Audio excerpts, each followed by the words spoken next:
सत श्री अकाल जी सारिਆਂ ਨੂੰ ਤੁਹਾਡਾ ਸਾਰਿਆਂ ਦਾ ਵੈਲਕਮ है जी अपने channel Gill Punjabi food factory ते ਹੁਣ टाइम हो चुकिया जी शाम के 6:30 यानी कि 6:30 बजे का टाइम हो चुकिया।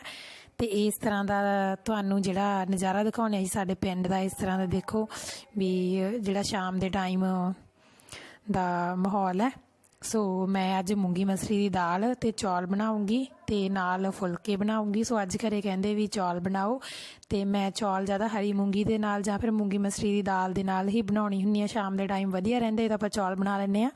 सो इत्थे मैं दाल नूं तड़का लाउण वास्ते जिहड़ियां हरियां मिर्चां अदरक लसन ते प्याज नूं बरीक बरीक कटदी आ ते मैं तैयारी करदी आ डिनर दी।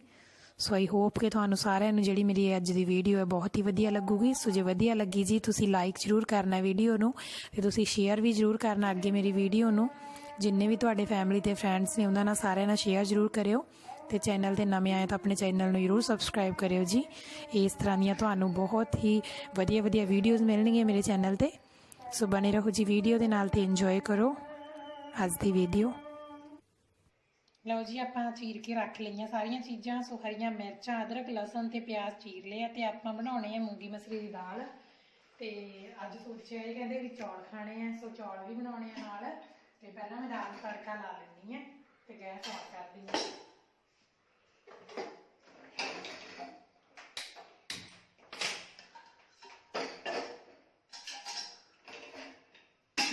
सो आप जीरा ले लेंगे उपरों जीरा पावे दाल च। एक तो चौल भ्यों के रखती थी मैं पहले ही तो मूंगी मसरी की दाल भी है जी मैं पानी च वधिया भ्यों के रखती सी। दूजी साइड से जोड़े मैं चौल रखूँगी पतीली च पा के।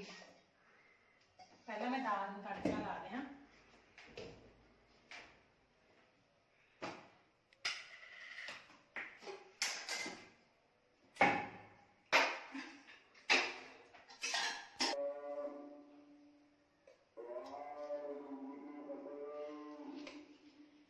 तो घ्यो अपना देसी है जी देसी घ्यो तड़का लाने हैं वधिया रहता है।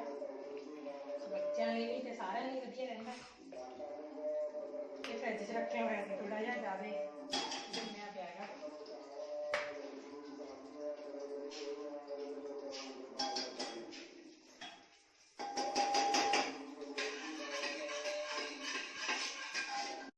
तो जिहड़ा घ्यो है जी गर्म हो गया तो हुण मैं इहदे विच है जिहड़ा जीरा पाउणी ते हुण इहदे विच बरीक कट्टे हुए सारा मसाला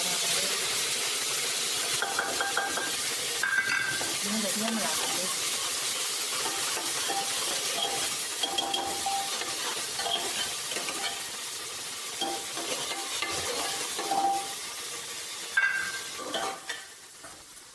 तो मैं देसी घ्यो के जो चंगी तरह भुन लूँगी सारिया चीज़ों को। देखो तो जो आप देसी घ्यो का तड़का लाने ना खुशबू भी बहुत वधिया आती है।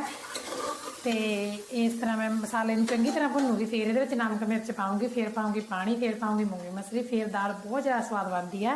जरूर बनाओ इस तरीके ना। वैसे तो मोस्टली है जो लोग इस तरीके नहीं बनाते पर कई बार भी मैं आई बनाती सी। पहला मैं मूंगी मसरी बना के फिर तड़का लाती सी पर मैं साडे एक रिलेटिव कोल गई तो उन्होंने इस तरीके ना बनाई।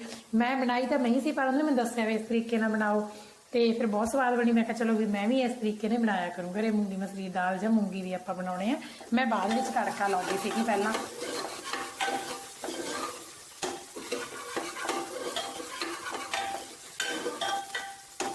दाल बनानी है उस हिसाब नाल तो फिर आप लाल मिर्चा थोड़ियां पावांगे क्योंकि मैं हरिया मिर्चा बहुत पाइया है दाल दे विच चीर लिया पहले ही। हुण इहदे विच मैं पाऊँगी हल्दी ते गरम मसाला नहीं मैं पाउंदी क्योंकि घट ही यूज़ करते हैं गरम मसाला घरे। तो हम सारे मसाले चंगी तरह इहदे विच मिला देंगे वधिया भुनांगे। भुनने तो बाद पहला इन्हूं स्लो फ्लेम ते कल्ले मसाले नूं इस तरह भुनांगे फिर मैं थोड़ा जिहा पानी पा के जिहड़ा भुनूंगी मसालिआं नूं। तो मसाले जोड़े भुज चुके वधिया तो हुण मैं थोड़ा जिहा पानी पा के भुनूंगी इनू। जे पहला थोड़ा जिहा पानी पा के इनू उबाला देवांगी एक जो उबाला आ गया इस तरह। सो मैं थोड़ा चिर इन ढक के रख दूँगी। जो इन उबाला आ गया फिर मैं एक गड़बी पानी की पा दूँगी लीटर का पानी पाऊँगी मैं। 250 ग्राम है जी यानी कि 250 ग्राम मैं मूंगी मसरी की दाल लेती वो आप लीटर का पानी पाने जो बनाने आप।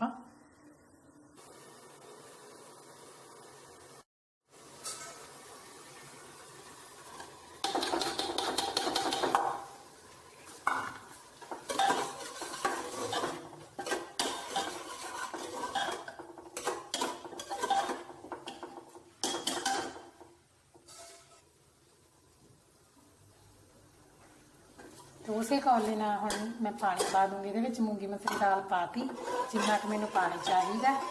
पानी पाऊंगी दाल दे विच देखो। तो हुण इहदे विच मैं एक गड़बी होर पानी पाऊंगी, अद्धा लीटर पानी होर मैनू लगूगा दाल च। तो इनू मैं छोटे गैस पर रख दूंगी। तो ये आपां चौल बालदे हैं। जे आपां नूं बाद च भी लगे भी अपनी जिहड़ी दाल है जी गाढ़ी होगी तो फिर आपां बाद च भी पानी पा सकते हैं। सो इनू मैं जिहड़ा पानी पाता दाल दे विच ते इनू मैं छोटे गैस ते जिहड़ा रख दिंनी है, जानी कि भी मीडियम जी आंच ते बनी चलू ये। ते जदों भी मैं चौल चूल बनाउणी हुंदी है जां चौल बनावां जां खीर सेवगा बनावां ते मैं जिहड़ी पित्तल दी पतीली है उहदे च ही बनाउणी हुंदी है। ते इत्थे मैं पित्तल दी पतीली बनाऊंगी। पित्तल दी पतीली दे विच जिहड़ा मैं एक बाटी लेती सी चौलों की। मैं तुहानूं पहलां भी दसदी हुंदी है, बहुत वधिया बनते हैं। तो आपां नूं जमां भी अपने चौल वधिया खिले खिले बनते हैं, बहुत वधिया कल्ले कल्ले चौल।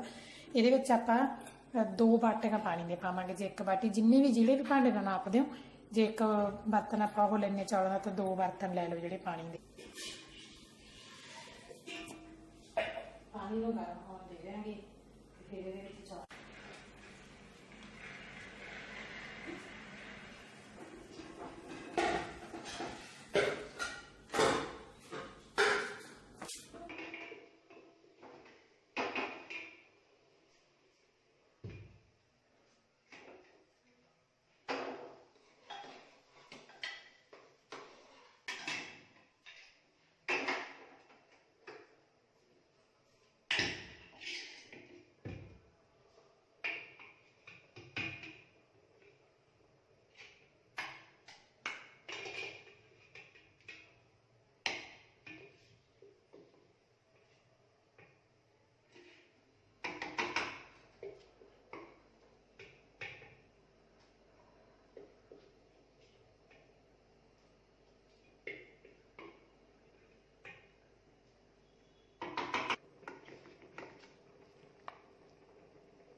हर बनी जाती है रोटी पुत। बस मम्मा ने आटा गुन्नता दाल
हर पास धोला पुत धोले रोटी लियानी है पा के।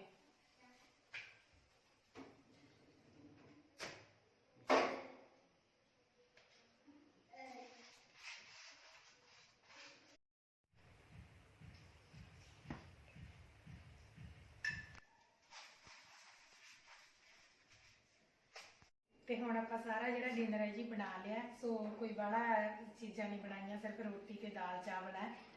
तो हुण आपां इहनूं सर्व करदे हां खाण वास्ते। सो आपां पहलां चौल पाउणे आ प्लेट 'च। मैं पहले ही इन्हां नूं एक बर्तन 'च कढ के रखता सीगा भी जिहड़े ठर जाण थोड़े जिहे, क्योंकि गर्म फिर खाधे नहीं जांदे। सो आप बाद च पा लांगे जिन्ने खाने होए। देखो किन्ने वधिया खिले खिले बने आ चौल वधिया। सो इस तरीके नाल जे आप बनाउणे आ। इधर आप प्लेट च पा लिया चौल। ये अपने गरम गरम रोटियां ते आ अपनी दाल पई है। सो दाल भी बहुत ज़्यादा गर्म सी, मैं पहले कढ़ के रखती सीगी भी उदों तक है जी ठंडी हो जाए। सो इन्हूं एक बाटी दे विच दाल नूं पा लांगे।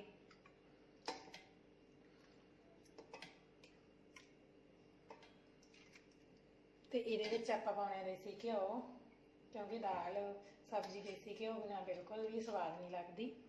सो देसी घ्यो पा लांगे आप। तो एक बाटी दे विच आपां दही पा लैने आ। तो एक बाटी दे विच आपां दही पा लैने आ जी, जिन्नी क खानी है आपां। सो दही पा लांगे। इहदे विच आपां काला नमक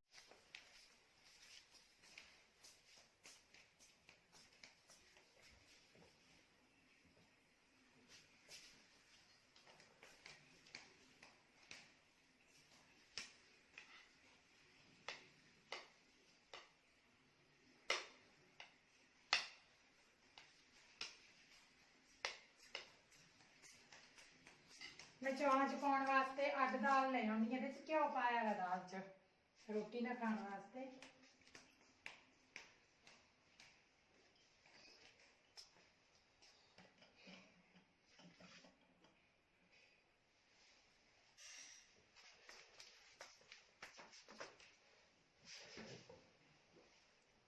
एक मिनट इधर हो पुत्र।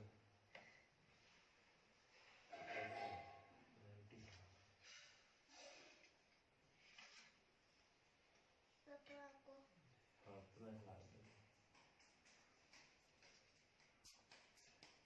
हाँ लो चौलों च पाने वास्ते दाल अग रख लो। घ्यो पाया सी दाल च। दाल थोड़ी गर्म करा जो ठंडी है।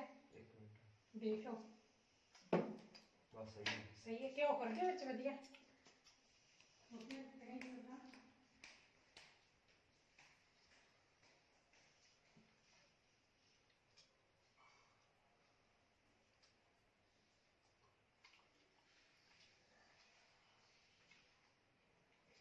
आपकी भी बढ़िया सब्जी दाल बढ़िया बढ़िया।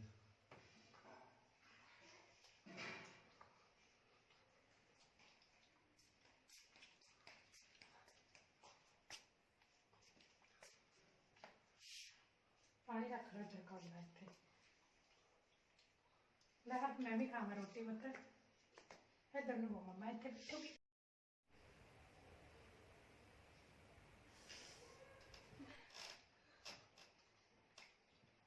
आई पुत्र इतने बैठा सब रोटी इधर मेरे नहीं खाते। लेनी रोटी थल्ले नहीं करना, थल्ले नहीं करनी होगी रोटी।